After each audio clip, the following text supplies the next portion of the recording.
महापुरुष लिखिले को को जगार धर्म रही धर्म दांडे आम कहते धर्म दांडे हेबी ना दोषी कहते धर्म दांडे तू धर्म दांडे छिड़ा कि मिछ कहूँ तोर सतरे तो जीभ किमी लौटुची लोक मैंने कहते लोक कथा आम शुणीचे कलिकजिया झगड़ा झगड़ा होता बेले जड़े जदि कहीदेला हाँ मुझे दिन ते धार देनी 5,000 धार दे तू मत सुझीचु एपर्तन सुझीनु कौन कहूँ मसक भर सुझी ना कि कथा तू कहूँ ये धर्म दांडे छिड़ा कि तो जीभ किमी लौटुची मिछ कहवाई किमी तो जीव लौटुची मिछ कह धर्म दांड परा कथा कथा के आम कहती ये धर्म दांड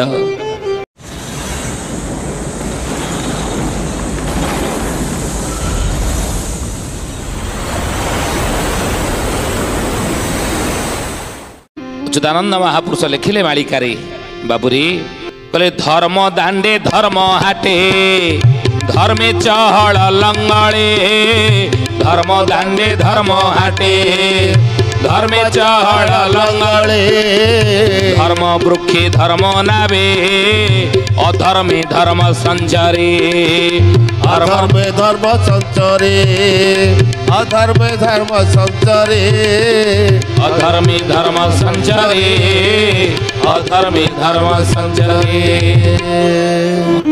धर्म हाटे हाटरे जदि परिबा किणला बेले आपण देखिथिबे ये परिबा किणला बेले आपण देखिथिबे धर्म निकितर ओजन करी से दउथिबो नहीं आम कहते ठीक ओजन कर ठीक दब जमी एपट सेपट न हम ठीक किले अच्छी तो ना कि कथा ये धर्म हाट ये बसी धर्म निकित मुझे धरी कौन मुझे ठकीदेवी 2 टଙ୍କା अधिका नहीं गले कौन मुझे कोटिपति बड़ लोक हो कहते तेणु धर्म दांडे अच्छी धर्म हाटरे अच्छी आउ धर्म नाबे अच्छी आम कहते जिते नाउरियाटे आगुरी पूर्व काल को जब चली जा आज की 50-60 वर्ष तलर कथा से नई नदी मानक डंगा पड़ी थाए नाउरिया यात्री मान को डंगार बसई ए कूल को से कूल पारी कराए एवं से डंगार मंगरे से कौन ये धर्म अच्छी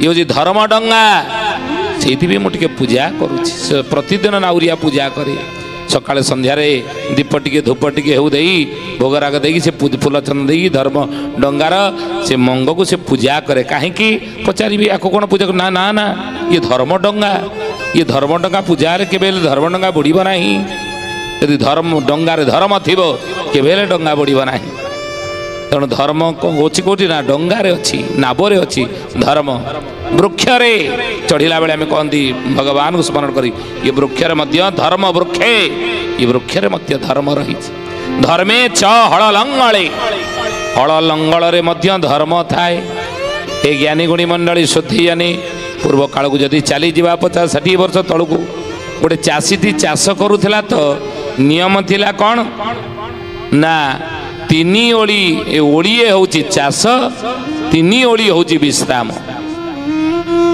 ओडिए चाष हुए 3 ओली चाषी हल लंगल को विश्राम दिए चाष को विश्राम दिए किंतु आपण देखिए आज किछि वर्ष तलू को खसी जा जदि देखा से कौन होता ना सकाळु सकाळु जने चाषी भाईटी कुआ तारा बुड़ी नथिबो राति पाई नथिबो कुआ तारा बुड़ी नथिबो सकाळु सकाळु चाषी भाईटी हल लंगल जोची बलद जोची बिल को बाहरी जाए एवं बाहर की गला बेले स्त्री की कही थाए घरे कहीदे जाए देख मु आसबि नाही से बिल को तुम खाद्य पठेदेव खाइबा पठेदेव ता स्त्री हो बा घर लोक हो चाषीर पाखक 11-12 बेल को खाद्य नहीं बा खाइबा नहीं पड़े जाती ओलिए बुले सारा चाषीटी खाद्य खाए पुणी किसी समय विश्राम करी विश्राम दे हल लंगल को पुणी चाष कम लगी जाए एवं ठीक जितेबले अपराह्न बेल हुए सूर्यास्त बेल हो जाए से दिनर अवस पर हल लंगल बंद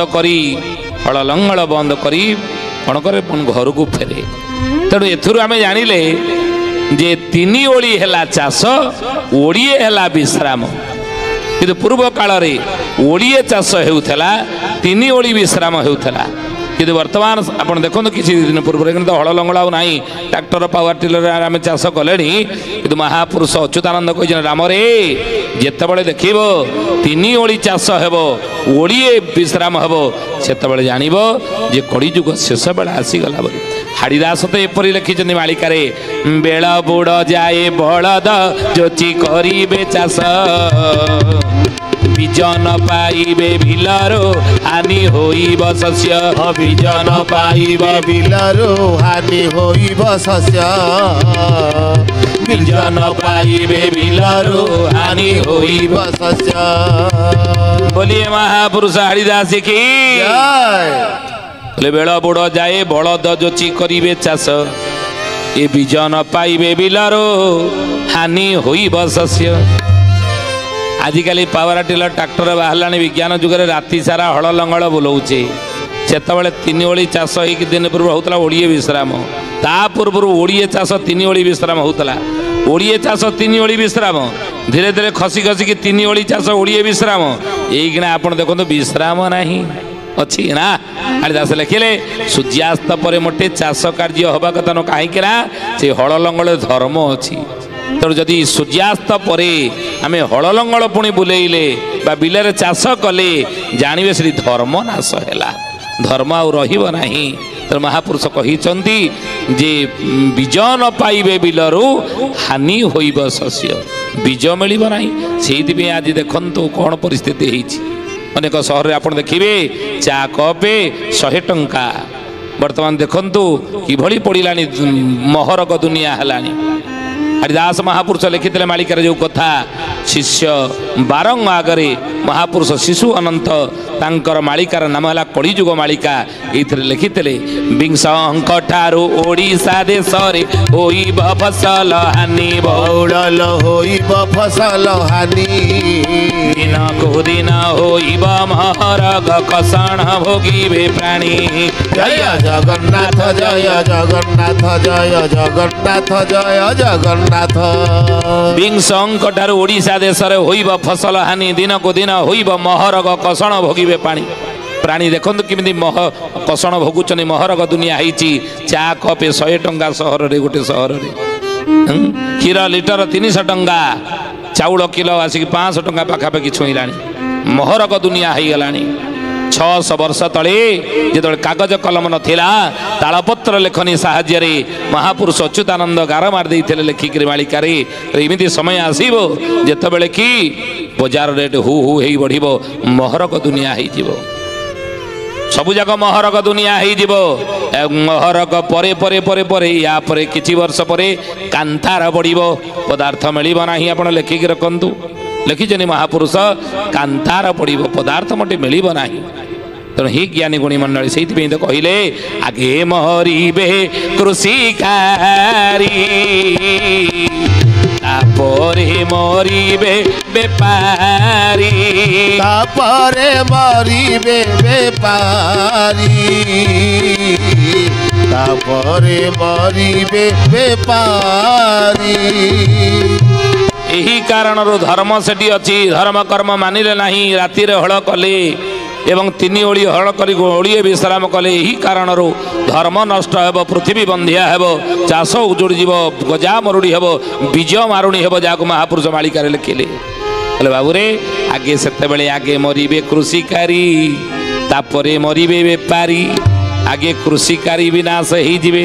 ଆପଣ ଦେଖନ୍ତୁ ତାହା ହିଁ ହେଇଛି, କୃଷିକାରୀ ବିନାଶ ହେଇଛନ୍ତି। ହେଇନି ଶୁଦ୍ଧିଜନୀ ଜ୍ଞାନୀ ଗୁଣୀ ମଣ୍ଡଳୀ, ସେଠି ଧର୍ମ ଅଛି, ସତର୍କ ହେଇକି ଥିବା, ସେଥିରେ ବ୍ୟତିକ୍ରମ କରନ୍ତୁ ନାହିଁ।